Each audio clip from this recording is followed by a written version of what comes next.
Top of the morning to you. I'm Jim Flanagan with Coldwell Banker Flanagan Realty, and this is your weekly treat. And what does treat stand for? That's right, Tom's River Real Estate Trend. I thought I'd do something different this week since we are on the eve of Thanksgiving. And while I thought about one of those hokey gratitude, what are you thankful for kind of things, I said, our inboxes are full of all that hogwash, so why don't we do something different? So I was inspired by an email I received this morning that referenced the original pilgrimage to the New World and how the tough economic times that we're experiencing today really pale in comparison to what the Pilgrims experienced their first winter in Plymouth, Massachusetts.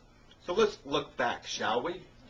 The year was 1620, and the Pilgrims, who at that time were living in England, and as we all remember, who was the King of England in 1620? That's right, King James. Okay? Now, King James was pretty tough. He didn't have a bailout plan. Nobody was getting bailed out. All right? So the Pilgrims said, we got to get the flock out of here. All right? And we all know what happened in England. Remember a little side note? Okay? That's right, socialized health care. Okay? Just a little warning here. All right, so the Pilgrims say, we want to leave. We want to go to Virginia, go to the New World. So how are we going to get there? Well, they decide to take a boat 3,000 miles across the North Atlantic. So they get on this thing called the Mayflower, the first SUV, another little bit of trivia. All right? So they decide to take this 3,000-mile journey across the North Atlantic in the fall, in autumn. What they didn't realize was hurricanes and storms occur in the North Atlantic in autumn. So as they were crossing, they got blown off course, bouncing off of Newfoundland, and eventually ending up in Plymouth, Massachusetts. Now, they arrived in Plymouth, Massachusetts in the winter of 1620. Those that survived the journey barely survived that first winter if it wasn't for the help of the local Indians called the Wampanoags.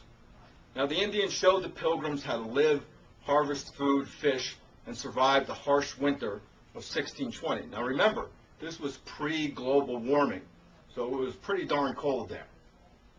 So what happened was, the next year, as the Pilgrims started to learn how to survive for themselves off the land, they celebrated their first harvest with their new Indian friends, the Wampanoag, and thus the spirit of Thanksgiving was born, and we celebrate it year after year with family and friends.